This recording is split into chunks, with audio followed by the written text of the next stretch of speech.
සුබ අවසන් රාත්‍රියක්. ඔබ අපි හමු වෙන වසරේ අවසාන රාත්‍රිය. අද බැලුවොත් අවසන් රාත්‍රිය බලන්න වෙනවා, හෙට බැලුවොත් නව අවුරුද්ද බලන්න වෙනවා. පසුගිය කාලවකවානුව තුළ ඔබ අප වෙත එබා තිබූ කරුණු කීපයක් සාකච්ඡා කරන්නයි අවස්ථාව යොදාගන්නේ. බොහෝ ධර්ම දේශනා ප්‍රමාණයක් පටිගත කරන්නට වෙන බැවින් ඇතැම් දිනවල අඟහරුවාදා සිකුරාදා දිනවල ඔබට මේ ඉඩකඩ ලබා දෙන්න බැරි වෙලක් තිබෙනවා. කෙසේ වෙතත් අද ලැබිලා තියෙන ප්‍රශ්න කීපයකට උත්තර දෙන්නයි සූදානම් වෙන්නේ. මුලින්ම කියන්න ඕන සමහර ප්‍රශ්න වලට කිසි ගැඹුරක් නැහැ, අවබෝධයක් නැහැ කියන එකත්. අපේ බණ මොකුත් මහලා නැතුව අහපු ප්‍රශ්නත් මේකේ තියෙනවා කියන එකත් කියන්න වෙනවා. කොහොමත් අපි ලියා ගන්න බලමු.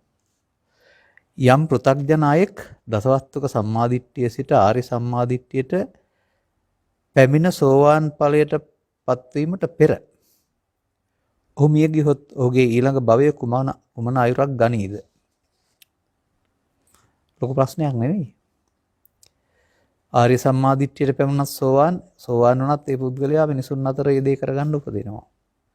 නමුත් දසවස්තුක සම්මාදිට්ඨියේ ඉන්නවා කියන එකේ තේරුම පව්පින් විපාක විශ්වාසයක් තියෙනවා, පවුත් කරනවා, පිනුත් කරනවායි කියලා. ඒක තීරණය වෙන්නේ ඒ මොහොතේ හමු වෙන චේතනාවන්ට අනුව. නිකන් හරියට ඒක අර හන්දියක නැත්නම් ස්ට්‍රීට් ලයිට් වගේ, කොසින් ලයිට් වගේ වේදිකාවල මාරු වෙන්න තියෙන තැන. ටික වෙලාවක් රතු ලයිට් වැටෙනවා යන්න එපායි කියනවා, තව ටික වෙලාවක් කහ ලයිට් වැටෙනවා, තව වෙලාවක් කොළ ලයිට් වැටෙනවා. ඒ ලයිට් මාරු වෙනවා වගේ අන්තිම මොහොතේ Taman ගත කරපු ජීවිතයට අනුව සැහැල්ලුවෙන් යන්න සහ දරුවන් බිරිඳ ඉඩකඩම් ධනෙ දාලා යන්න බැරිකම හදිසි අසනීපයක් වුණාම කොහොමද මැරෙන්නේ කියලා හිතෙන ගතිය වගේ පුසක්ජන පුද්ගලයා කම්පණයටපත් වෙනවා. අකම්පිතව දරා ගන්න පුළුවන්කමක් ඔහු පුරුදු කරලා නැහැ. දාලා යතු බව ඔහු දන්නේ නැහැ. ඒ නිසා මේ කම්පණයේදී ඔහුගේ පුණ්‍ය ශක්තිය වෙනුවට අකුසල ශක්තිය මත වෙන්න පුළුවන්. අකුසල ශක්තියයි කුසල ශක්තියයි දෙපැත්තක් හදන්නේ. එතකොට පුසක්ජන පුද්ගලයා දසවස්තුක සම්මාදිට්ඨිය හිටියට ධර්මාශෝක රජුරවන්ට කේන්ති ඇවිදින් ගියා වගේ අන්තිම මොහොතේ පවෙන් පරලෝ යාම වෙන්න පුළුවන්. එතකොට දුගති ගාමිත්වය ඕපපාතික හෝ නැත්නම් පිනෙන් පරලෝ යාම වෙන්න පුළුවන් මිනිසුන් අතර හෝ වැඩි පින්නම් දෙවියන් අතර. ඒක ඒ මොහොතට චේතනාව කර්මය කියන්නේ චුතියට අනුතර ප්‍රතිසන්දිය කියලා. සමුගන්න මොහොතේ එන චේතනාව පව් එකක්ද පින් එකක්ද කියන දෙක තුල තමයි අනාගතයේ තීරණය වෙන්නේ. දෙවැත්තටම යන්න පුළුවන්. පව් එකට ගියොත් පින් පැත්ත යට වෙනවා ඒ ජීවිතේදී. පින් එකට ගියොත් පව් පැත්ත යට වෙනවා. යට වෙනවා කියන්නේ ආපහු විපාක දෙන වාරේ වැලකිලා. ආය දවසක් එනකොට දෙවියන් එතනින් චුත වෙලා අපායට ගියොත් පව් ආරම්භ වෙනවා. අපාගත සත්‍ය දෙවියන් එත යන්නේ මෙහාට තමයි එන්නේ ආපහු මේ දුර්වල ප්‍රතිසන්දියක් ලබාගෙන ඉන් එහාට දිනු කරන්නට වෙනවා. ඒක තමයි ඒකට උත්තරේ. ඒ මොහොතේ උපදින චේතනාවන්ට අනුව තීරණ යන වරණ පෘථග්ජන භාවය තුළ පව් පින් දෙකම සිද්ධ වෙන බැවින් දෙකෙන් එකකින් යන්න වෙන්න බැරි නෑ. දෙක, ගිහි ජීවිතය ගත කරන අපට ටීවී නරඹන්නට සිදුවෙයි. මංගල උත්සව වලට ආරාධනා ලැබෙන අතර මිතුරන් සමග නර්තන සින්දු කීමන දේ කිරීමට සිදුවෙයි. නැතිනම් කොන් වීමට සිදුවේ. මෙවැනි දේ සමග සෝවාන් මාර්ගයට පිවිසිය හැකිද? ඇයි මේ වැරදි විදිහට හිතන්නේ? ඔබට නෑදෑකමට යන්න ඕන නම් මේවට සම්බන්ධ වෙලා ඇලීමක් ගැටීමක් නැතුව හිටියා කියවට පක්ෂ වෙන්න ඕනත් නැහැ, විරුද්ධ වෙන්න ඕනත් නැහැ. ඇයි විසාකා සිටු දිනේ සෝවාන් වෙලා දරුවන් 20 දෙනෙක් ලබන ජීවිතයක් ගත කළ බව අමතක කරන්නේ? ඇයි කුක්කුට මෙත්ත වැද්දා සමග ගියා වූ සිටු දියණිය දරුවන් 7 දෙනෙකුගේ මවක් වුණයි කියලා කල්පනා කරන්නේ? කල්පනා කරන්නේ නැත්තේ. ඒ නිසා මේ සෝවාන් මාර්ගය කියන එකේ තේරුම ආපහු යන්න පටන් ගත්තා කියන එක. කෙලස් නසන්න පටන් ගත්තයි කියන එක. ඒක නසන්න පටන් ගත්තට නැතිල නෑ තව. සකදාගාමී අනාගාමී වෙනකොට තමයි කෙලස් නැති වෙන්නේ. එතකල් කෙලස් තිබෙනවා. ඒ නිසා පාටියට යන්නේක හොඳයි. බොන එකයි හොඳ නැත්තේ. නැත්තම් අප්පුඩියක් ගැහුවයි කියලා මමත් වෙලාවකට ඔය ගීත කෑලි කියන්නේ. තාලේ අල්ලන්නේ නැති වුණාට පාඩම් තියෙන ඒවා. ඒ නිසා ඒ තැනට ගැලපෙන විදිහට ඒකට ඒකට බහින්න නැතුව නැත්නම් ඒකට ඒක නාගන්න නැතුව කටයුතු කරන්න බාධාවක් නැහැ. එදිනෙදා ජීවිතේ ගත කරන්න තියෙන්නේ. මේ ඔබ කතා කරන එක මේ පොඩ්ඩක් තව ටිකක් ගැඹුරට තේරුම් ගන්න. මේ වැඩ නෙමෙයි නවත්තන්න තියෙන්නේ. මේ වැඩවලදීම තමයි කාම විතර්කයේ, ව්‍යාපාද විතර්කයේ, විහිංසාව විතර්කයේ උපදින්නේ. මෙන්න මේකට ඉඩ දෙන එක තමයි බෞද්ධකම. වෙන මොකක්වත් බාහිර වැඩ නවත්තන එක නෙමෙයි. ඉතින් අර බොණ්ඩ ගියොත් සිහි නැති වෙලා ඒකට ඉඩ දෙනවා. මොකද සිහිය එන්නේ නැහැනේ. එතකොට විශාල වරදක් සිදු වෙනවා. සිහි කල්පනාවෙන් කළොත් එහෙම මේ මොහොතේ දෙයක් කරලා හතට වෙලා එනවා වරුණාම ඕක ආයේ හෙට තලු මරන්න කාරණයක් නැත්නම් මොකද වෙන්නේ? ඉතින් ඔබ විතරක් මමත් තරම් බලන්න යන්නේ. තරම් බලන්න යන්නේ නැහැ. පාරේ යනකොට පේනවා. ඒ වගේම මගේ ධර්ම දේශනාව බලන්න ගියාම ටීවී එකේ දින දවල්ත් මට පේන්නේ ප්‍රවෘත්ති එහෙම. පේනවා වෙනයි පස්සෙන් පන්නනවා වෙනයි කියන එක. නිසා මේ මංගල උත්සවයට යනවා කියන්නේ පස්සෙන් පන්නනවා නෙමෙයිනේ. අදාළ යෙදුනා එදාට ගැලපෙන විදිහට කටයුතු කරලා ආවා. ලොකු පව් හරි වැරදි විදිහට ගණන් ගන්න එපා. ඒ පුද්ගලයාගේ ජීවිතේට අපට මංගල උත්සව නැහැ. ඔබට තියෙනවා. ඔබට ඒ තියෙන සම්මුතියේ ගැඹුරට තේරුම් ගන්න කරන්න තියෙන වැඩේ. පහන සංඥා කියන එකයි අපහන සංඥා කියන එකයි හොඳට තේරුම් ගන්න බනහලා මේ දවස්වල මම කියමින් ඉන්නවා. පන්සලේ හිටියත්, ගෙදර හිටියත්, කැලේ හිටියත්, වෙනත් ආගමක හිටියත් කරන්න ඕන වැඩේ අන්න ඒක. ඒක පැහැර හරින්නේ නැත්නම් අනිත් කාරණා තම තමන්ට අදාළ ශේස්ත්‍රවල කටයුතු කරනහම තේරුම් ගන්න අර මම පෙන්නපු උදාහරණ දෙකෙන් මේක තව ඉස්සරහට තියෙන ප්‍රශ්න වලදී පැහැදිලි කරන්න පුළුවන් වෙයි මං හිතන්නේ. ඒ වගේම තවත් ප්‍රශ්නයක් අහනවා ටිකක් විස්තර කරන්න ඕන එකක්. සංඝ ભેදය anu කුමක්ද? සංඝ ભેදයක් සිදුවන්නේ කෙසේද? මේ ප්‍රශ්නේ අසන්නාගේ දැනුම කොපමණද කියලා මම දන්නේ නැහැ. ඒ නිසා මට මේක ටිකක් විස්තර කරන්න සිද්ධ වෙනවා. මොකද කියලා කියනවා නම් පාසලෙන් ගන්නපු සංඝ ભેදය නෙමෙයි ත්‍රිපිටකයේ තියෙන්නේ. ඒකක් තියෙනවා, තව එකකුත් තියෙනවා. ඔබ දන්නේ දේවදත්තගේ සංඝ ભેදය. එතකොට ඒකට පිළියම් නැහැ අපාය ගියයි කියලා පෙන්වනවා. එතකොට ඒක සංඝයා බින්න කිරීම. නමුත් පඨම ආනන්ද, ဒုတိ ආනන්ද සංඝ ભેද සූත්‍ර 4ක් තියෙනවා. ස්ති සංඝ ભેද. මේවා සංඝ ભેද විතරක් නෙමෙයි ဒုတိ ආනන්ද වල සංඝ සාමග්ගිය. සංඝ ભેද සූත්‍රය අනිත් පැත්තේ සංඝ සාමග්ගි සූත්‍රය. සංඝයා ભેද වීමකුත් සංඝයා සමග වීමකුත් තියෙනවා. ඒක අර දේවදත්ත කතාවේ නැහැ. එතකොට සංඝ ભેද කියන්නේ හාමුදුරුවෝ තරහ වෙනවා කියන එක නන් නෙවෙයි. මේක තමයි අපිට වැදගත් වෙන්නේ. අරක වෙලා ඉවර අතීතයක් නේ. ඒක පෙන්වන්නේ ධර්මයේ අධර්මයේ වේද, විනය අවිනය වේද, නොදසූ දහම් දසූ දහම් කරයිද, දසූ දහම් නොදසූ දහම් කරයිද. කාරණා 10ක් ඔස්සේ ධර්මය යටපත් කරනවා. අනුගමනය කළ ධර්ම මාර්ගය යටපත් වෙනවා. එතකොට මොකද වෙන්නේ? මාර්ගඵල නැති වෙනවා. බුදුසසුනේ මාර්ගඵල කියන්නේ සංඝ කියන පදේ තේරුම මාර්ගඵලලාභීන්.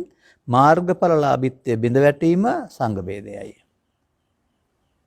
ඔන්න නිවන් මඟ වසා දැමීම බොරපතල අකුසල කර්මයක්. එතකොට ධර්මයේ අධර්මයේ කරන්නෝ තමයි සංඝ ભેදය කරන්නේ. මේ සතුනේ සංඝ ભેදය සිද්ධ වුණේ අවුරුදු 800කට 900කට ඉස්සෙල්ලා. ඔබ අහලා තියෙනවා මේ මලියදේව මහරහතන් වහන්සේගෙන් පස්සේ සෝවාන් ආයේ නැහැ කියලා. ඒ සංඝ ભેදය වුණ දවස. ඒ සංඝ ભેදයට ආපහු සංඝ සාමග්ගිය කරන්න පුළුවන් ධර්මයේ වශයෙන්, විනය වශයෙන්, දසූ දහම් දසූ වශයෙන්, දසූ දහම් වශයෙන් ධර්මයේ මතු කරගත්තොත් ආපහු සංඝ සාමග්ගිය කියන්නේ හාමුදුරුවෝ සමග වෙන එක නෙමෙයි, සෝවාන් මාදී මාර්ගඵල ඇති වෙන එක. සුඛා සංඝස සාමග්ගී සංඝයාට මෙන්න මේක සුඛයි. ඒ සමගි වූවන්ට නැත්තම් මේ මාර්ගඵලලාභින්ට තපස නැත්තම් කෙලස් තැවීමෙන් සුඛ ගෙනත් දෙනවා. ඒක තමයි මම දකින සූත්‍ර 4. පඨම ဒုတိ ආනන්ද සංඝ ભેද සංඝ සාමග්ගී සූත්‍රවල පෙන්වන්නා වූ මාර්ගඵල බිඳ වැටීමට කියනවා ભેද කියලා, මාර්ගඵලලාභිත්වයට සංඝ කියනවා. සසනේ මාර්ගඵලලාභිත්වයේ බිඳ වැටීම සංඝ ભેදයයි. විමුක්තායතන සූත්‍රයේ සඳහන් කාරණා 6ක් ඔස්සේ කවුරු හරි කෙනෙක් හොයලා මතු කරගත්තාම ඔවුන් එතනින් එහා පැත්තට සංඝ සාමග්ගිය කරගෙන යනවා. අපිට මේ යුගයේ තියෙන සංඝ ભેද කර ඉන්න නෙමෙයි. සංඝ සාමග්ගියට පාර පාදන්න කරගෙන යන්නේ අපි ඒක තමයි. ඒක ධර්මදේශනාවකින් ඕනනම් වෙනම පැහැදිලි කරන්නම් ගැඹුරු කරුණක්. ඒ ගැන විශේෂ අවධානය යොමු කරන්න. ඊට වඩා විස්තර මේකේ දෙන්න බෑ. ගොඩක් පැහැදිලි කරුණක් ඒක. 4. සත්වයේ පුද්ගලයෙක් ලෙස මේ ශරීරයේ ගත හැක්කක් නැතිනම් එනම් මරණයෙන් මතු මමය කියා කෙනෙක් නොවේ නම් යලි ප්‍රතිසන්දි ලබන්නේ හේතුවක් නිසා සකස් වන ඵලයක් වශයෙන් නම් මමෙක් නැතිකොට මා නිවන් දැකීමට වෙහෙසන විය යුත්තේ කුමක් නිසාද? නිවන කරා රැගෙන යන්නේ කුමක්ද? නාම රූපවල කිසිම මම කියා කෙනෙක් නැත්නම්. කවුද මේ අපට ඉගැන්වුවේ? කාගෙන්ද මේ බණ ඇහුවේ? කෙස්සලොම් වල මම නැහැ කියලා? බුදුරජාණන් වහන්සේ වදාහරලා තිබෙන්නේ ඇහි උපදින්නේ පංචස්කන්ධය. ඒකට එන දේ ඇලුනහම මම හැදෙනවා කියලා තියෙන්නේ. ඒ මම දුක් ගෙනත් දෙනවා. ඒ මම නැත්තම් දුක නැහැ කියලා තියෙන්නේ. නිවන කියලා කොහේ යන්නද මේ තියෙන්නේ? කාම විතර්ක, ව්‍යාපාද විතර්ක, විහිංසා විතර්ක බලවත් කරන මනුස්සයා ජීවිතය දුකටපත් වෙනවා. ඒවා උපදින්න නැතුවම දුක් නැහැ. එතකොට නිවිලා ඉන්නේ. ඔබට මේක අයින් කරා ගියාම සිත තුළ ගැඹුරු තනක් හම්බී බාහිර ලෝකෙත් එක්කලා කොක්ක දාගන්න නැති. ඊට එහා යන්න මොනවද තියෙන්නේ? කරන්න මොනවද තියෙන්නේ? ඒ නිසා කිස්සලොම් වල දිනවල මම කතාවක් ගන්න එපා. ඒ මොහොතට එන ලෝභයට, දේශයට, මෝහයට, ඊර්ෂ්‍යාවට, ක්‍රෝධයට, වෛරයට මම කියන්නේ. ඒවා නැත්නම් මම නෑ. එතකල් මම ඉන්නවා. එහෙම නැත්නම් සම්මුතිය ඔබට අම්මා තාත්තා තියපු නමට ඇති පුද්ගලයා ජීවිත සාසනය දක්වා ඉන්නවා. ඒක සම්මුතිය, ආරි සත්‍ය නෙමෙයි. ඒ අනන්‍යතාවයේ අදාළ පුද්ගලයාට අධිකයක්. එහෙම නැත්නම් එයා අධ්‍යාපනය ලැබෙනවා, සහතික ලැබෙනවා. ඒ සහතිකම විවාහයට ඕන වෙනවා, රැකියාවට ඕන වෙනවා, මරණ සහතික ඕන එක්කෙනාගේම අනන්‍යතාවයනේ. එහෙම එකක් නෑ කියලා නෙමෙයි මේ පෙන්නන්නේ. ලෝභයෙන්, දේශයෙන්, මෝහයෙන් ශූන්‍ය වූ තැන ඒ මම නෑ. එතකල් පෘථග්ජනයට මම ඉන්නවා. ඒ හින්දා තමයි අරගන්නේ, කොක්ක දාගන්නේ. එසා මේ ප්‍රශ්නේ නොගැඹුරු එකක්, මේ මම වටහා ගත්තේ නැතුව අහපු එකක්. ඒකයි මං කාගෙන්ද මේ බණ ඇහුවේ කියලා අහන්නේ. අපේ බණ ටිකක් අහලා බලන්නකෝ මම ඉන්නේ කොහෙද කියලා අපි කියලා දෙනවා. බුදුන් වහන්සේ වදාරන්නේ කයේ අවුරුදු 60ක් 70ක් තියෙන නිසා කයේ පුද්ගලයෙක් ඉන්නවා කියලා ගත්තත් කමක් නැහැ. ගත්තත් කමක් නැහැ කියන එකේ තියෙනවා හරි නෙමෙයි වැරදි. සිතට එන දේ මොහොතක් පාසා ඇති වෙනව නැති වෙනව. සිතට එන දේ මම කොට ගත්ත මුලාවෙන් මිදෙන්න පුතග්ජනයට බෑ. ඒකෝට සිතට එන දේ සිතවිල්ලක්. ඒක ඇති වෙන නැති වෙන එකක්. නමුත් මම කොට ගැලීම මුලාවක්. ඒ නිසා සතර හදනවා සහ දුක් ගෙනත් දෙනවා. අන්න ඒක නැති කියන එක තමයි මමත්වයේ ශූන්‍ය වෙනවා කියලා කියන්නේ.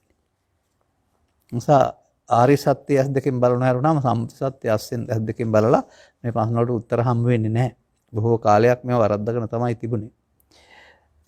වර්තමාන මොහොතේදී සතියෙන් සිටින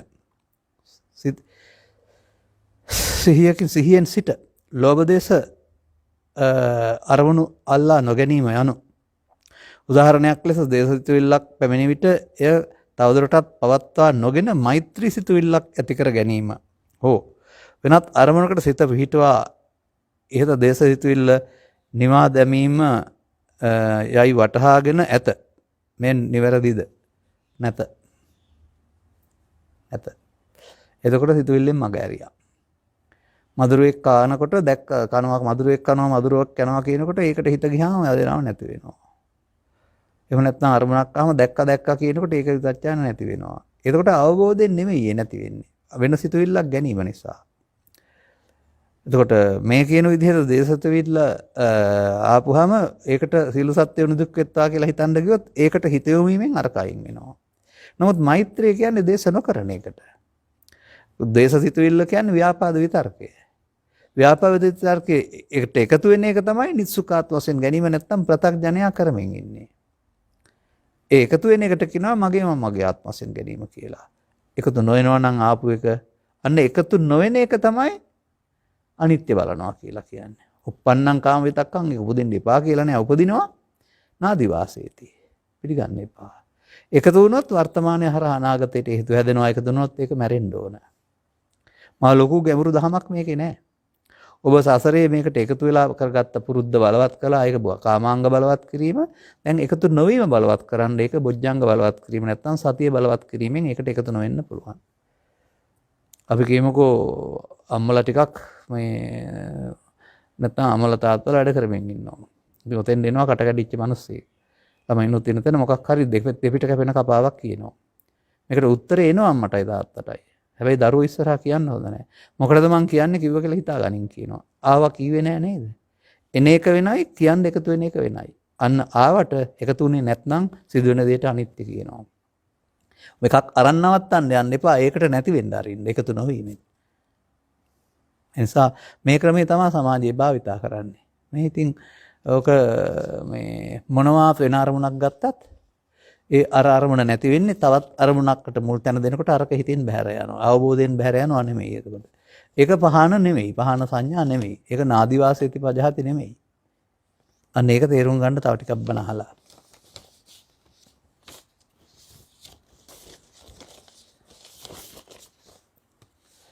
පෙම්වතෙක් හෝ පෙම්වතියක් සමග ප්‍රේම සම්බන්ධතාවයක් පවත්වාගෙන යාමේදී ඇයගේ හෝ ඔහුගේ පිළිබඳ විවිධ වූ රාගසිතුවිලි පහළ වෙයි. ඇතැම් විට දේශසිතුවිලිද පහළ වේ. විවාහ ජීවිතය ගත කිරීමේදී විවිධ වූ රාගසිතුවිලි පහළ වීම සිදු වේ. එබැවින් ප්‍රේම සම්බන්ධතාවයක් පැවැත්වීමට හෝ විවාහ ජීවිතයක් ගත කිරීමත් සමග කෙලෙස් අරමුණු දුර කිරීම හැකිද? එවැනි අයකට සෝවාන් වේ හැකිද? ඔබට වැරදිලා තියෙන්නේ. ආදරය වෙනයි රාගය වෙනයි. ලිංගතුකම වෙනයි රාගය වෙනයි. මේ ආගම් පහළ වෙන්න ඉස්සරලයි ලෝකෙ මිනිසුන් ඉපදුනේ. ඒ මිනිස්සුන්ට 50% කාන්තා පුරුෂ කියලා හදලා දීලා තියෙන්නේ තනියෙන් ඉන්න නෙමෙයි. ඉදිරි පරපුරක් හදලා යන්න. ඒක කොහොමද වැරද්දක් වෙන්නේ? ඒක ලිංගතුකම. ඒක ආදරය. නමුත් විද්‍යාව දිනු වෙන්න ඒකේ ලැබෙන ආස්වාදය තමයි ඒකට ලැබෙන අල්ලස. නමුත් ඒකේ දරුවා හැදෙන එක බරක්. වාසිකත්වයේ සල්ල කර්මය හරි, පෙත්තක් ගිලින එක හරි, තව මොකක් හරි එකක් කරලා සංසේචනය වෙන්න නොදී ඉන්න එකේ මොකද්ද හෙව්වේ? ආස්වාදේ නෙමෙයිද? දරුවා එපා මට ආස්වාදේ අන්න කාමයේ වර්ධය ඇතනීම රාගේ. ඔබ හොයන්නේ දරුවන් හදාගන්න දීපු අවස්ථාව දරුවන් එපා කියන්නේ. ඒ දියුණු වෛද්‍ය විද්‍යාව විසින් මිනිසා රාගික පැවට හරවනවා. ඊට පස්සේ නැවත නැවතත් ඒක හොයන්න මහා. එතකොට රාග අධික වෙනවා. නමුත් දරුවෙක් හදන්න මේ කටයුත්ත කරන එක මම දකින්නේ පාපයක් කියලා. කාමයක් තමයි ඒක. නමුත් කාම උපාදානය වෙන්නේ නැහැ. අනිත් එක ඉතින් ඒක වැරදි තේරුම් ගත්තොත් සෝවාන් පුද්ගලයාට, සකෘදාගාමී පුද්ගලයාට, අනාගාමී පුද්ගලයාට බැරුණාම සකෘදාගාමී පුද්ගලයාටත් දරුවෝ හදන්න පුළුවන් නම්. ඒක තියෙන්නේ කාමරාග ව්‍යාපාද නෙවෙයි එතකොට. මතක තබා ගන්න. ඒක මම මෙහෙම කියන්නම්කො. කොටියට මේ මුවා වුණාම මුවා මැරිලා. දැන් කොටියා තනියෙන් මුවත් එක්ක සෙල්ලම් කරනවා. බලලට මීයා වුණාම මීයා මැරිලා. දැන් බලලා තනියෙන් සෙල්ලම් කරනවා. නමුත් මේ සෙල්ලම තියෙන්න ඕනේ බලලා මරලා නෙවෙයි. මීයා මරලා නෙවෙයි. පණ තියෙනකොට උත් එක්කලා. අන්න වගේ මේ දෙදෙනාගේ මේක තියෙන්න ඕන සජීවීව සතුටින්. ඔබට ඕන දේ ඉටු කරගන්න අනිත් පුද්ගලයා ඉත් එක් වශයෙන් නොදා ගැනීම තමයි රාගය කියලා කියන්නේ. සහයෝගයෙන් කටයුතු කිරීමේදී මම දකින්නේ ඒක රාගයක් කියලා, ඒක ආදරයක්. ආදරයයි රාගයයි පටලවා ගන්න එපා. අන්න එතනයි මේ වැරදිලා තිබෙන්නේ. සෝවාන් විසාකාවට දරුවෝ 20ක් හදන්න පුළුවන් නම්, සෝවාන් කුට්ටමිත්ත වැද්දාගේ දියෙන් බිරිඳට දරුවෝ 7ක් හදන්න පුළුවන් නම්, සෝවාන් කියන එකේ තේරුම කාම විතර්ක, ව්‍යාපාද විතර්ක, විහිංසාව විතර්ක තුනී කරගත යුතුයි කියන පාර පිළිගත්තා. නමුත් තව තුනී කරගෙන ඉවර නැහැ. එහෙනම් එකතු වෙන්න පුළුවන් ඒකට අවශ්‍ය මොහොතේදී. නමුත් ඒක ශූන්‍ය වෙන්න ඕන බව දන්නවා. ඉතින් ඕක හැමදාම දරුවෝ හදා ඉන්නේ නැහනේ. අවුරුදු 80ක් 90ක් යනකල් සැරයක් හදයි, දෙකක් හදයි, තුනක් හදයි. නැත්තම් 50ක් 60ක් යනකොට අක්‍රිය වෙනවනේ. එදායින් පස්සේ ඊටු ටික හදාගන්න. මේ ලෝකෙට විරුද්ධව දේශනා කරපු බුදුදහමක් නැහැ. නමුත් මිනිසුන් දිනු කරගන්නා උදව් මුල් කරගෙන පෙත්තයි, ලූපයයි, තව මොකක් හරි අරගෙන ඒ මොකද්ද කරන්නේ? ඒ දරුවෝ එපා වැඩේ ඕනේ. ඔබ අනිවාර්යෙන් ඉස්සරහට වඳ වෙනවා. ඇයි ඔබ දරුවන් එපා කියලා හිතට කියනවා. දරුවන් ඕන කටයුත්ත මට එපා කියලා. ඊළඟ සැරේ උපදිනකොටම ඔබ අක්‍රිය වෙලා උපදී. දුක් විඳින්න පස්සේ. ඒ නිසා දරුවන් ලබන්න තියෙන වාසනාව සම්පත අහිමි කරගන්න එපා. ඇතිනම් නවත්ත ගන්න. අපේ අත්කල කිරියම්මල නැත්තම් මම එකලා කතා කරපු අය ඔය උපත් පාලනය පාවිච්චි කරලා ඔය කියන කොපුයි අරක මේක පාවිච්චි කරලා නෙමෙයි දරුවෝ මේ ඇති ගන්නට හදාන අනික්ක වැලැක්කොඩි. ඔවුන් අවශ්‍ය මොහොතක එකතු වුණා, අනිත් මොහොතක ඕන නැත්තම් ඒ දවස්වල එකතු නොවී ඉන්න ක්‍රමය යොදාගත්තා. පැලට යාමෙන් හරි තවත් මොකක් ක්‍රමයකින් හරි. එහෙම නැත්නම් ඒ බලන්නේ තරුණ අයනේ, වැඩිහිටියෝනේ බලන්නේ ඔසොප් චක්‍රයේ සක්‍රිය සහ අක්‍රිය කාල තියෙනවනේ. ගැප් ගන්න කාලයක් තියෙනවා, ගැප් නොගන්න කාලයක් තියෙනවා. ගැබ් නොගන්න කාලෙට එකතු වුණාට ගැබ් ගන්නෙ නැහැ. ඒවා තේරුම් ගත්තාම ඔය මොකක්වත් ඕන නැහැ. නමුත් ඔබ මේවා යොදාගත්තොත් ඔබ එකකින් කියන්නේ ඇහැට කනට නාසයට වඩා ඔබට මේ ආස්වාදය ඕනේ. ඒක නැවත නැවත විඳින්න ඕන කියලා. අන්න දැන් කාමච්ඡන්දය. දැන් ඔබ හොයන්නේ ඒකේ සැප. මේ ලෝකේ ඔබට දුකයි, කරදර තියෙනවා. ඒ මොහොතේ මේ දුක අමතකයි. ලෝකේ අමතක කරන්න පුළුවන් නේ අවස්ථාවට ඔය අපි කියමුකෝ සොරතාන්තය කියලා. ඒකේ තියෙන සැපත කියන්නේ මේ දුක නැති එක. එතෙන්ද ඔබ මේ නිවන් හොයන්න හදනවා. හැබැයි මේ නුවණ හම්බ වෙන්නේ තත්පර දෙක තුනකට විතරයි ආපහු වැහෙනවා. නැවත නැවත කොච්චර කළත් මේ ජීවිතේ ඊළඟ කල්පය කළත් ආපහු ඕක ඔය හොයන පාර නෙමෙයි. කිට්ටුවට ගිහින් ආපහු වෙනවා. නමුත් මේකට මේ තරම් ලොල් ඇයි? ඕකට දුක ඈත් කරන්න පුළුවන් නිසා. මොහොතකට හරි. ලෝකේ අමතක කරන්න පුළුවන් නිසා. බුදුරජාණන් වහන්සේ ඔතනින් එහා පැත්තට තියෙන සුරතාන්තයේ ඉන්නේ. ඒක දුකට හේතු අයින් කරපුවාම ආව නැති වෙන්නේ නැති එකක්. සෝරච්චන් කියන පදේ සුරත කියලා පෙන්නන්නේ විවාහ ජීවිතයේ සුරත නෙමෙයි. ඉන් එහා පැත්තට මේ කෙලස් නැති වුණාම තියෙනා වූ ඔය භගවාන් රාජ්‍යස්තුමා කියනවා බුදුවරු හැම මොහොතෙම හිටියේ සුරතේ කියලා. ඒ සුරතාන්තය කියන එකේ තේරුම අර සංසුන් සුවේ හිටියයි කියන එක. ඔබට ඊට කිට්ටු සොයක් මේකේ හම්බෙන සඳම ඔබ මේකට ලොල් ගිජු. නමුත් ඔක 100,000 වතාවක් ගියත් අදාළ තැනට යන්න බෑ මොහොතකින් අහිමි වෙනවා. එනිසා වෛද්‍ය විද්‍යාවේ දියුණුව කියලාන්නේ මිනිසාගේ ওই පැත්තට යොදාගත්තාම දියුණුව මිනිසාගේ අයහපත අනාගතයට තේරෙයි. මීට වඩා මේවා පාවිච්චි කරමින් චේතනාවෙන් මට දරු සම්පත් සඳහා ශක්තිය එපා කියලානේ කියන්නේ. දෙන්නම කියන්නේ මට දරුවෝ එපා. වැඩේ තිබුණොත් ඇති කියලා. ඉස්සරහට උපදී වැඩේ කරගත්ත හැකි දරුවෝ නැහැ. එදාට පශ්චාත්තාපය කොච්චරද කියන්නේ ඔයගොල්ලෝ දැනගන්න වෙයි. ඔය කියන්නේ නැහැ කවුරුත්. 7. ජීවිතයේ යම් යම් අවස්ථාවලදී පංචශීලයේ කැඩුණු පුද්ගලයෙකු පසුව සදහම් අසා සෝවාන් වුවොත් ඔහු එම ඉහත කරන ලද පාප කර්ම වලට අපායගාමී වේද? සෝවාන් වුත් පුද්ගලයා අපාය යන්නේ නැහැ කියලානේ කියන්නේ. පන්සිල් කැඩීම කියන එකෙන් ලොකු දෙයක් නෙමෙයි. පන්සිල් සැරයක් කැඩුවා එක නෙමෙයි. මේක මේ පාපකාරීත්වයේ බලවත් වීමෙන්නේ, ලෝභ මූලයේ, දේශ මූලයේ බලවත් වීමෙන්නේ අපාය යන්නේ. සෝවාන් වුත් පුද්ගලයා අතහරින්නේ නැහැ. ඒක සිහියක් තියෙනවා. එතකොට මේ පුද්ගලයාට ඒ බරපතල අකුසල කර්මයන් කරන්නේ නැහැ කියලානේ තියෙන්නේ. දැන් ඒ කරපු කර්මයන් ගෙවමින් යන්නේ. උට සිහියෙන් ඔහුට ඕන තියෙන අපාය යන්න නෙමෙයි. ඔහුට ඕනේ මිනිසුන් අතර ඉපදී ඊටු ටික කරගන්න. ඒ චේතනාව ඔහුට බලපවත්තන්නේ. ආයේ මේ පංචශීලය කැඩූ කියන එක නෙමෙයි මං අහන්නේ. කවුද පංචශීලය රකින්නේ ඔබේ සමාජයේ කියන්න මට? ඔය පුංචි කාලේ කියන එකට පංචශීලය කියලා කියන්නේ නෑ. පංචශීලය කියන්නේ විරතීන් 5ක්. රති කියන්නේ දෙනවට විරති කියන්නේ වෙන්වීම. එහෙනම් ප්‍රාණඝාතයෙන් වෙන්වීමට සීලය කියන්නේ කියනවට නෙමෙයි. හොරකම් කිරීමේ වෙන්වීමට සීලය කියන්නේ. කාමමිත්‍යාචාරයෙන් වෙන්වීමට, වරු කීමෙන් වෙන්වීමට, මත්පැන් වෙන්වීමට. ඕක කියලා ඕකම කරනවානේ. දවල්ට මත්පැන් ගැන ආදීනව කතා කරලා හැන්දෑවට ගිහින් බොනවා. එහෙනම් මේ රටේ මිනිස්සු අතර කවුද ඉන්නේ පන්සිල් රකින්න අය? උන් කියන අය විතරනේ. නෑ. අර අධිකාරන්තමා කියපු කතාව ඇත්ත. පන්සිල් එක වතාවක් ගත්තනම් කඩන්න නැත්නම් ආයෙ මොකටද ගන්නෙ? ඔබ හාමුදුරුවෝ නිකන් දෙන හින්දා හැමදාම කඩ ගන්නවා. එහෙනම් සීලය කියන්නේ ශික්ෂාපද කීම නෙමෙයි. විරතිය, වෙන්වීම. තේරුම් ගන්න. එහෙම වුණාම මේ මනුස්සයාට බරපතල අකුසල කර්මයන් සිදු වෙන්නෙත් නැහැ. කැඩුවයි කිව්වහම සමහර විට එක සැරයක් දවසක් වෙන්න ඇති. ඊට වඩා ඔහුගේ මාර්ගඵලලාභීත්වය උතුම්. ආර්ය පුද්ගලයෙක්. ආර්ය පුද්ගලයා ආපාය යන්නේ නැහැ. චතුහාපාය හිච විපමුක්තෝ කියලා තියෙනවානේ. ඉතින් තව පාප කර්මයන් තියෙන්න පුළුවන්. ඒකට මෙලොව වශයෙන් විපාක දේශය කරගන්න තියෙනවා. නමුත් අපාය යන තරම් බරපතල කර්ම දැන් නැහැ. ඔහු හොඳ පැත්තට හැරිච්ච කෙනෙක්. ඒ පැත්තට ඔහුගේ අනාගතය තීරණය වෙන්නේ. ඒ කියන්නේ ඔහුට සිහිය තේරෙනවා. සිහිය තුළින් ඔහු මරණයටපත් වෙන වෙලාවට බය වෙලා මැරෙන්න ඕන නැහැ. ඔහුට සිතුවිල්ල තේරෙනවා. සිතුවිල්ලට අහු නොවී ඉන්න. සිතුවිල්ල හොඳ පැත්තට හරවා ගන්න. සිහියෙන් කාලක්‍රියා කරන්න තේරෙනවා. ඔය තියෙන්නේ අසම්මූල්හෝ කාලං කරෝති කියලා. මුලාවෙන් නැතුව කාලක්‍රියා කරනවායි කියලා. ඒ දිනු කරගත්ත අයට.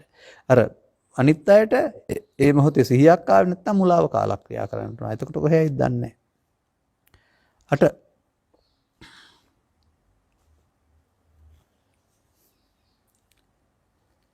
සලායතනයන්ට එන අරමුණු වලට එක්වී ඇලීම් හා ගැටීම් ඇති කර ගැනීම කාමසුකල්ලිකාන යෝගයයි. එතුමන්ගේ අදහසක් මේ තියෙන්නේ.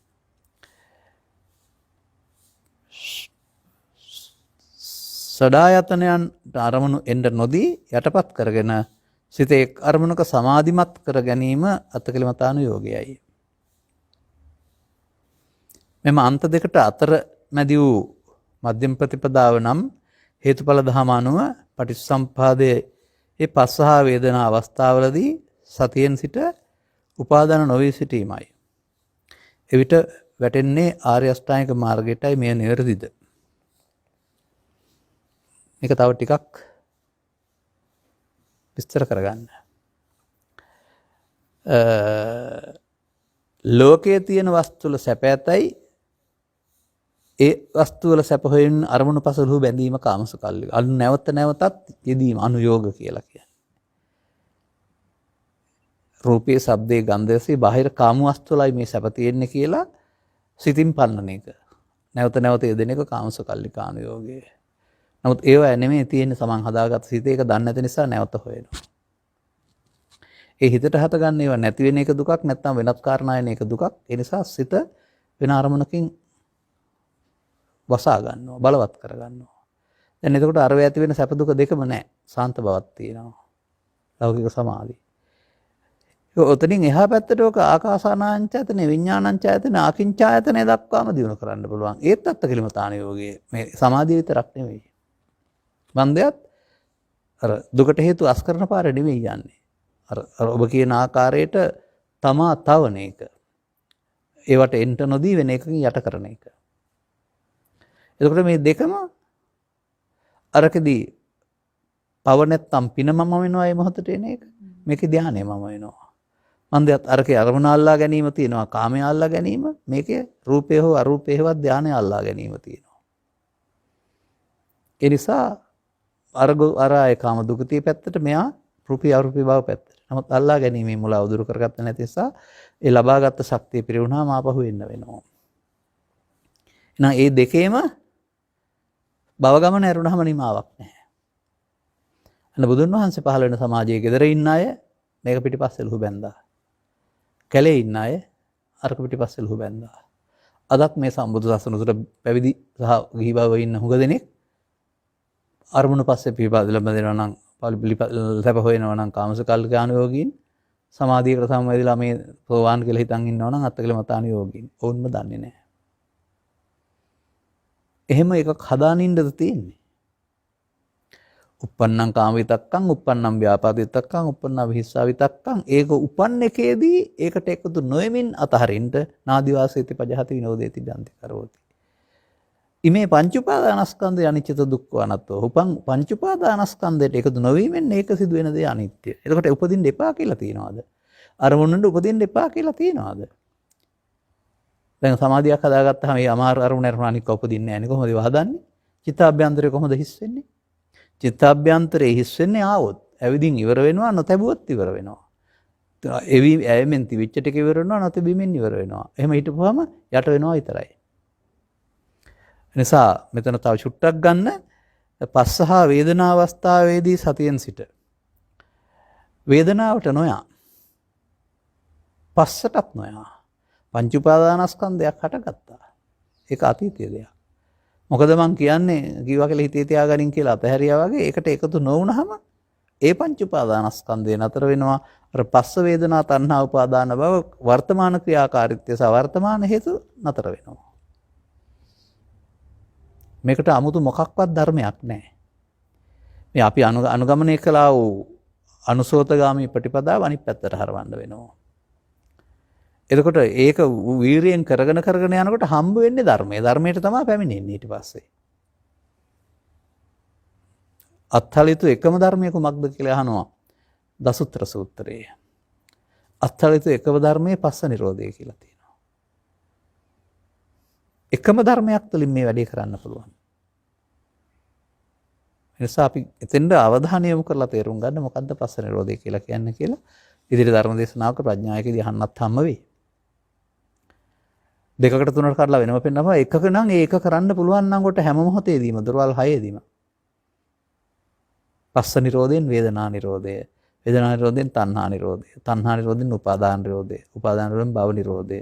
දැන් කර්මත් නැහැ, විපාකත් නැහැ නේද? අතනින් ඉවරයි. අන්න ඒක තමයි අනිත්‍ය කියන්නේ. අර එකතු වෙන එකට තමයි නිත්සුකාත්ම කියන්නේ. එකතු වෙන එක මගේ මමගේ ආත්මකට ගැනීම එකතු නොවීමෙන් එතනම ඉවරයි. උපන් එක ඉවර වෙනවා. උපන්න කුසල් දුර වෙනවා. අලුතෙන් අකුසල් උපදින්නේ නැහැ. මේ භාවනා මධ්‍යස්ථානයේ ඔබේ. යද්දී එද්දි සිටිද්දි නිදද්දි ඇසේ කනේ නාසයේ දිවකයි හැම ඉරියව්වකදීම මෙතන දක්වා එන්න ධර්ම ශ්‍රවණය කරලා ඔබේ දැක්ම පුරුදු කරගන්න. එපමණමයි මේකට වෙන්න ඕන කාරණාව තියෙන්නේ. අන්ත දෙකටම නොපැමිණ මැදින් ධර්මයේ දේශනා කිරීමට යන්නේහි අර්ථය කුමක්ද? ඒක තමයි දැන් මම කිව්වේ. අන්ත දෙකට පැමිණුනහම අන්ත දෙකේ අරකේ මම ඒක අල්ලගන්න තියෙනවා. ඒ පුද්ගලයා කාමයේ සැප තියෙනවායි කියලා නිසා ඒක මම වෙනවා. ධානසෝය අල්ලගන්නවා ඒක නිවන කියලා ඒක මම වෙනවා. අන්න එහෙමයි. කාමයේ සැප තියෙනවා කියලා අල්ලගන්න එක අනුയോഗ නැවත නැවත ඉදලා හොයනවා. නිවීම වෙහිලා. හදාගත්ත ආයතනයක් නිවීම කියලා හිතන් ඉන්නවා සංසුන් සමාධියක් නිසා සමාන නිසා සංසුන් බව. දැන් එයා ඒකට අහු වෙලා.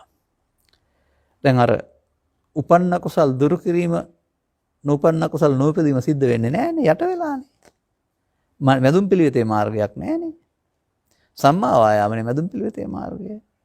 අර මොනක් හංගනදලා හරියන්නේ නැහැ. ප්‍රහාණ සංඥාවල උගන්වන්නේ සිහියෙන් ඉඳලා uppannam කාමිතක්කම් ව්‍යාපාදිතක්කම් හිංසාවිතක්කම් හට ගන්න එපා කියලා නෑනේ. ඒක හටගත්තාම එකතු වෙන එක පෘථග්ජනයාගේ වැඩක්. තේරුම් ගත්ත පුද්ගලයා හටගත්තාම නිදහස් වෙන්න උදව්වක් ඒක යාට. එන්න ඕන ආවන යන්න මං එකතු වෙන්න ලෑස්ති නෑ. එහෙමයි ඒ කතාව. කෝපය ශූන්‍ය කිරීමට සිහියෙන් සිටිය යුතු ආකාරයේ ප්‍රායෝගික උදාහරණයක් අතරින් පහදන්න. දැන් කෝපය කියන්නේ මොකද්ද? ව්‍යාපාද විතර්කය. ඇයි එන්නේ? ළමා කාලේ ඉඳලා Tamanට කැමති විදිහට ඉඩ නොලැබෙනකොට ගිනි කූරයි පෙට්ටියයි හැප්පෙනකොට ගිනි ගන්නවා. කැමති විදිහට බාධා වෙනකොට ව්‍යාපාද එනවා. ඔබ කැමති ළමයි ටික සද්ද නැතුව පාඩම් කරනවටද කෑ ගහනකොට ඔබට තරහ එනවා. ඔබ කැමති ඔබ කාර්යාලයේ වැඩ කරනකොට ගෙදර දරුවෝ ළඟට නොඑනවටද එනකොට මොනවා හරි ඉල්ලන්න තරහ එනවා. ඔබ කැමති පොතක් කියවන්න බල්ලෙක් බ්‍රනවා බාධාවක්. කගේ කකුල කඩන්න නැත්තම් කිය ව්‍යාපාදේ ආවා. මේක තියෙනතුරු වෙනවා. එන්නේ ඔබට අදාළ ශේස්ත්‍රයේ. නමුත් නැති දවසට බල්ලා කෑ ගහයි. කකුල කඩන්න හිතෙන්නේ නැහැ. දරුවා ඇවිදින් මොකක් හරි කියයි. ආදරෙන් කතා කරනකොට පන්න ගන්න හිතෙන එකක් නැහැ. එතකොට ව්‍යාපාද විතර්කයේදී ඇහේද කනේද නාසයේද දිවේද කයේද යද්දිද ඉදිද්දිද සිටිද්දිද නිදද්දිද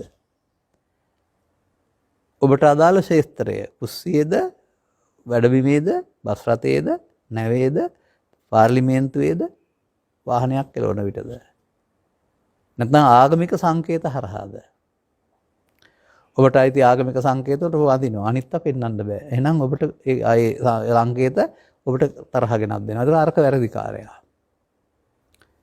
එතන මේ ලෝකේ කාරණා එක්කලා තරහ ගෙනත් දෙන්නේ නැහැ ඔබ හදාගත්ත වැරදක් ඒ තිබෙන්නේ ආගමික සංකේත අපට අබේ දේවල් වගේම අනිත් අයටත් අගෙයි. අන්න වුන් පසු කාලයක වරද්දක් කරගෙන තමයි ඉව කඩන්න ගිහින් අනාගත්තේ. ඒ ආගමික නිදහස පිළිගන්න වෙනවා. කොතරම් මිත්‍යා දෘෂ්ටියක් වුණත් සිකුරාදට, ඉරිදට, පොය දවසට අපේ රටේ එක එක්කෙනාට වටිනවා. සංකේත වටිනවා. ඒක සම්මුතියින් සමාන යුග. ඔකයි එකක් හරි අනික වැරදි කියලා කතාවක් නැහැ. නමුත් ඒක වැරද්දක් වශයෙන් ඉගැන්වුවොත් කවුරු හරි ඊට පස්සේ දකින්නකොට තරහ එන එක ඉතින් මේ මිනිස්යාට ලෝකේ පුරාම දැන් දකින්නකොට තරහ එනවානේ. කෙනෙක් බුදු පිළිමේ එක තරහ නම් බෝධියක තරහ නම් මේ පාරේ යනකොට මොකද වෙන්නේ? හන්දියක් ගානේ බුදු පිළිම හන්දියක් ගානේ බෝගස් එතකොට මිනිස්යාට කේන් තියනවානේ. දැන් බෝගස් දෙයකට වැරදිකාරය අපි දැක්කම බෝගහ දැක්කම අපිට කේන් තියෙන්නේ නැහනේ. අර ඔබ හදාගත්ත වරදෙන්නේ ඔබ දුක් විඳින්නේ. ඉඳ ලෝක දේවල් තියෙන්න අරින්න එක එක ආගමිකයන් Tamanට කැමති විදිහට කරාවි. ඒකට පහර දෙන්න ඕනේ නැහැ උපේක්ෂා සහගත වෙන්න. ඔබට අදාළ ව්‍යාපාද විතර්කය උපදින්නේ ඔබේ ශේස්ත්‍රයේදී. ඒක එන එක වැරදි කියලා හිතන්න එපා. බණ තේරුම් ගන්න ඉස්සලා හදාගත්ත එක තමයි තියෙන්නේ. දැන් මේකට පුරුදුනේ එකතු වෙලා බලවත් කරන්න. එකතු වෙනවට කියනවා පස්සපච්චා වේදනා වේදනා පච්චා තණ්හා තණ්හා පච්චා උපාදාන උපාදානච්චා භව. ඇහි කනේ නාසයේ ව්‍යාපාද විතර්කයේ තුල. ඒක තමයි පුරුදු කරගත්ත බලය. වැරදි පැත්තේ වගේ. දැන් එකතු නොවෙනවා නම් තමයි මේක කෙට්ටු වෙන්න පටන් ගන්නෙ. අන්න ඒ මොහොතට කන්ති නැත්නම් ඉවසීම කියන්නේ. ඒක ක්‍රියාවට නොනැගීමට. එහෙම නැත්නම් එතෙන්ට සිහිය ගන්නකොට සිහිය විසින් මේක වළක්වනවා. මේක ෂණයකින් උපදින දෙයක් එකතු නොවුණා නම් මේ යන්න ඕන. අන්නර මමකට නොගැනීමෙන් මෙයාමට අනිත්‍ය කියනවා මමකට ගත්තාම සසරට බැඳෙනවා. මඤ්ඤමානෝකෝ බික්ඛු බද්දෝ මාරස්ස. කාමරාග ව්‍යාපාද විෘති තුනී වෙන්න පටන් අරන් විනාශ වී යනතුරු නැවත නැවතත් උප්පන්නේ පාපකේ අකුසලයේ ධම්මේ නාදි වාසේදී උපදින ඔබේ නම් ව්‍යාපාදී තර්කය නැවත කොතරම් ඉපදුනත් ඉවසන් නැතුව ඉව කියන්නේ ඒක පිළිගන්නේ නැතුව බැහැර කරනවා නම් දේශ මූලයේ හිස් වෙනවා. හිස් වෙන දවසට හරි බල්ලා බිරුවට ඔබට තරහ එන්න නැහැ. නැති දවසට එන්නේ නැහැ. ඔබ බාහිර වස්තුන් දැක්කට ඒවා පිළිබඳව 아무තු උපේක්ෂාවක් කරුණාම ඒවා පිළිබඳව ඔබට ගැලීමක් ගැටීමක් නැහැ. එතෙන්ද හදන්න. ඊට පස්සේ මේ ලෝකේ ඔබට නිවන් තියනවා කියලා තේරෙවි. ඔබ නිවන් නැති කරගෙන එක පැත්තට හදාගෙන ඒ අනුව විඳවනවා. ඉතින් මේකෙන් පෙන්වන්නේ එතකොට කෝපය කියන්නේ ඔබ ළඟ තියෙන මට්ටමක් උඩට එන එකට ව්‍යාපාද විතර්කය කියලා කියන්නේ. ඉතින් ඒකෙදි බුදුන් වහන්සේ පෘථග්ජනයා කරන්නේ අදිවාසේති නප්පජහති විනෝදේ නවිනෝදේති අනභ්‍යන්ති කරවති නානභවං ගමේති. අන්න පවත්තන ඇත්ත. මේ වැඩේ කරන එක කරන්න එපා කියන එක තමයි බුදුන් වහන්සේගේ සිහියෙන් කටයුතු කිරීම කියලා කියන්නේ. ඒ මොහොතේදී උපන් එකට එකතු නොවීමෙන් සංසිඳේ. එකතු නොවීමෙන් සිදුවන දේ අනිත්‍ය, එකතු වීමෙන් සිදුවන දේ නිට්ටය කොට ගැනීමෙන් හතරට බැඳීම. ස්කන්ධ පංචකයෙන් පංචකට මැරීම කොතරම් වැදගත්ද කියලා තේරෙවි. තේරුම් ගත්තාම ඔබට මේක පහසු වෙනවා.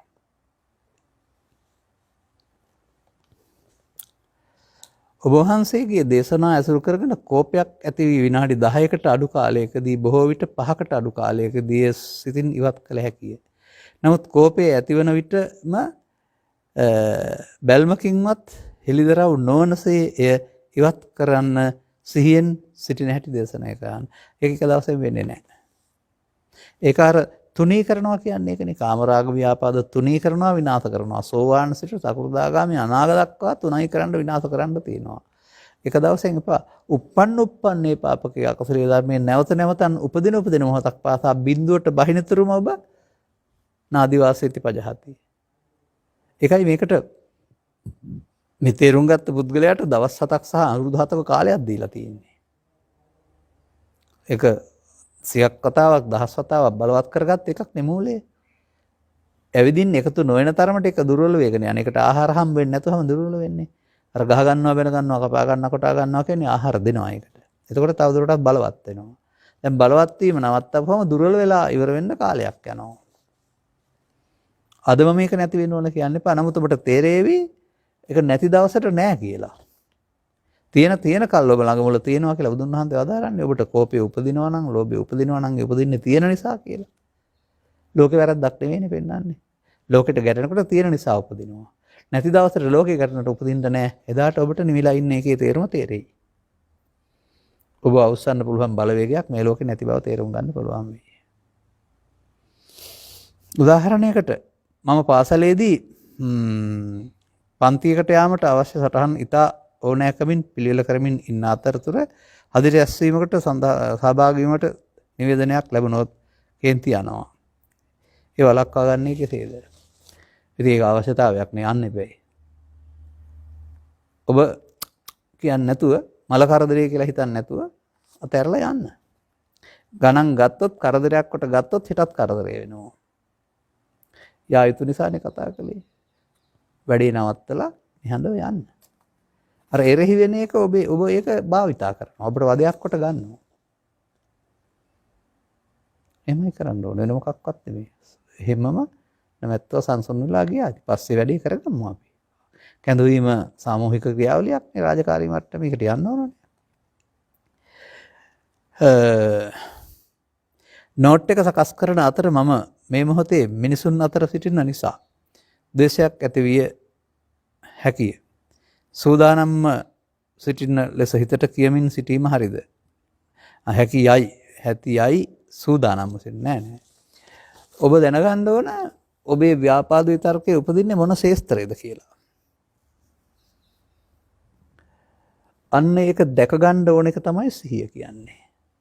ඒක පේන්නේ නැහැ කියන්නේ ප්‍රමාද විහාරී එකට එකතු වෙලා ගියා කියන එක. අර සිහිය දියුණු කරන්න කියන්නේ අන්න ඒකයි. එයාට හොරෙන් බැරි වෙනවා යන්න.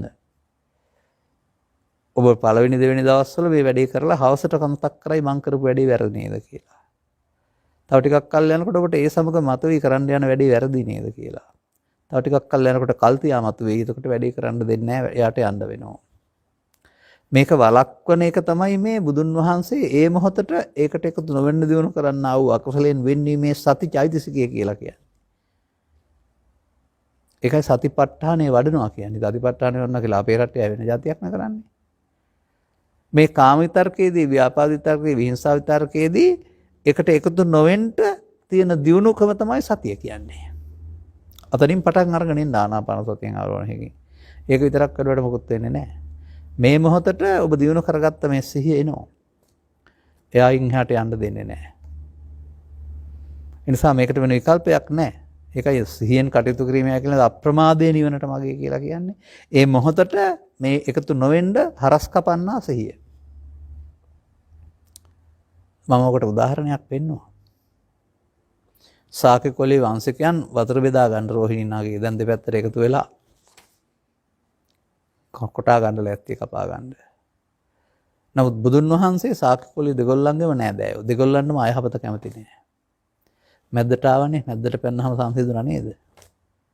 චූලෝදර මහෝදර මණික් පුටුවට මස් වෙනා මාමයි බෑනයි යුද්ධ වෙදලා. බුදුන් වහන්සේ මැද්දට පැනලා සංසිඳුණා නේද? ඔය බුදුන් වහන්සේගේ මැද්දට පැනීම කියන වචනෙන් පෙන්වන්නේ පරණ කතන්දරයක් නෙවෙයි. ඔබේ සිහිය මෙතෙන්ට ආපුවාම අනාගතේ නතර වෙලා අතීතය ඉවර වෙනවා. මොකද මේ හටගත් එකක් ඒකට ඊළඟ එකතු වෙන එක තවත් එකක්. තව චිත්ත වීතියක්. මේකට එකතු වෙන එක තමයි පස්සපච්චා වේදනා වේදනාපච්චා තණ්හා තණ්හා උපාදාන භව කියන්නේ. ඒකට කර්මයි විපාකයි දෙක මෙතන සිදු වෙනවා. කර්මත් වෙලා විපාක විඳින්න හේතුත් රැස් වෙනවා. නමුත් පස්ස නිරෝධයවත් එකතු නුනන අන්න සිහියෙන් කරන දේ මැද්දට පැන්නා. කැඩුවා. සසර කඩන මධ්‍යස්ථානයේ සිහිය විසින් ඒකට එකතු වෙන්න දෙන්නේ නැතුවම එයා යන්න ඕන. ඒකට කියනවා අනිත්‍ය වශයෙන් බලනවායි කියලා. අභ්‍යාස වශයෙන් Tamanට අදාළ ශේස්ත්‍රෙදි කරලා බලන්න. එතකොට නූතන මනෝවිද්‍යාව පෙන්වන්නේ මේ අදහස 20 30 වතාවක් හිතට දුන්නාමයි හිත පිළිගන්නේ. එතකල් පිළි අරන් තියෙන්නේ ගහපම් බැනපම් කපපම් කොටරන් කියලා. දිනපම් එයා ඉස්සර වෙනවා. එයාට ඉස්සර වෙන්න දෙන්නේ නැතුව බොජ්ජංග කියන්නේ සතිය වඩන එකනේ. එයා ඉස්සර වුණොත් කාමාංග වැඩෙනවා. එයා ඉස්සර නොවුනොත් මොකද වෙන්නේ? සතිය. බොජ්ජංග වැඩෙනවා. වැඩෙන්න කියන්නේ නැවත නැවත වැඩෙන්න වෙනවා. වැඩිලා නැත්තම් අහු වෙනවා. වැඩෙන්න අහු වෙන්නේ නැති වෙන්න අපි ආ දකින්නවා. දැක්කම යාට මෙතනින් එහාට රංගපාන්න ඉඩ නැහැ. අර උදාහරණ දෙකකින් ගන්න. ඔය මැද්දට පැන්න බුදුන් වහන්සේ කියන එකේ තියෙන කතන්දරයක් වශයෙන් බලන්න එපා. මැද්දට පැන්න නිසා සටන නතර වුණානේ. ඉතින් ඔබේ මැද්දටත් පනින්න කියන්නකො සතියේට. සිහියෙන් කටයුතු කරලා අප්‍රමාදේ. එතකොට දෙපැත්තට බෙදෙනවානේ. අතීතය හේතු ඉවර වෙනවා වර්තමාන වලහට ගන්න එතනින් ඉවර වෙනවානේ. මම නම් දකින්නේ වහිමයි. මම ඔය එක සිද්ධියක්වත් පරණ කතන්දර වශයෙන් දකින්නේ නැහැ. අප තුළ සිදුවු දෙයට ගලප ගන්න තේරෙනවා අපිට. හරි. ඔන්න අපි සෑහෙන වෙලාවක් කතා කළා. එතකොට සූදානම්ම සිටින හිතට කියන්නේ මේ පෙන්වන්න ඕන. අපි වැඩේ කරන්න ඕන. අපි ඉන්න ශේස්ත්‍රයේ මෙයා එන්න ඉඩ තියෙනවා හිත ඇතුලේ තියෙන නිසා කියලා දැනගෙන හිටුවාම එනකොට එකතු නොවෙන්නයි අපට සිහිය තියෙන්න ඕන. දිනු කළ සිහියකින් එකතු නොවීම ක්‍රමෙන් ආරම්භ වෙනවා. ඒකතු නොවීම පටිසෝතගාමිත්වයයි. එකතු වීම අනුසෝතගාමිත්වයයි. මිනිස්සු කරන්න ඕන දෙයක් නේ. බලන්න. කාම විතර්ක ව්‍යාපාද විතර්ක වලට එකතු නොවන මිනිසුන් මේ සමාජයේ ඉන්නවා නම් සමාජයෙන් දුක අයින් වෙනවා. සමාජයට දුක් ගෙනත් දෙන්නේ බාහිර ලෝකෙ නෙමෙයි කාම විතර්කේ ව්‍යාපාද විතර්ක විහිංසාව විතර්කය. මේ තුන මරා ගන්න බුදුහාමුදුරුවෝ ලෝකෙට අනුශාසනා කළේ. තමන් මරා ගන්න ඕන. අදාළ කරුණු තේරුම් ගන්න. තේරුම් මදි නම් තව ටිකක් ධර්ම ශ්‍රවණය කරන්න. සමීප දසුනකට ගේන්න. ඔබට මේක ඈත බැලුවට තේරෙන්නේ නැහැ. ඈත තියෙන නැව හොඳට පේන්නේ නැහැ. නැවක් බා හඳුන ගන්න විතරයි. ළඟට ආවම ඒකේ තියෙන නිල් පාටයි කොළ පාටයි වීදුරුයි ලස්සනයි සේරම පේනවා. තව ඔබේ දර්ශනීය සමීපමදි. සමීප වුණාම මේක නේද මේ බුදුන් වහන්සේ ත්‍රිපිටකයේ පුරාම වදාරලා තිබෙන්නේ. මේක නේද ස්ත්‍රී පුරුෂ ගිහි පැවිදි හැමෝම මේ වඩනවා කියලා කලේ කියලා තේරෙවි. අපි මේ සඳහා උත්සාහ දරමු. ඔබේ සහයෝගය ලබා දෙන්න. නිවන මිනිසුන්ගෙන් පිරුණු සමාජයක් හදනකොට ඒක සෞභාග්‍යමත් දේශයක් වේවි. උන්ට අවංක වෙන්න බැවින්. එබැවින් මට සවන් දීම පිළිබඳව මම ස්තුතිවන්ත වෙනවා.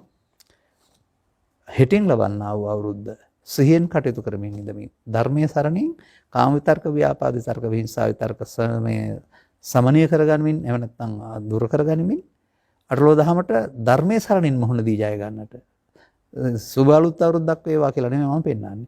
ඒක ගණන් නොගැනීම තුළින් ඔබට හැම දෙයක්ම සුබ වශයෙන් නිමා කර ගන්නට හැකි වේවා කියලා ප්‍රාර්ථනා කරමින් අදට සමුගන්නවා.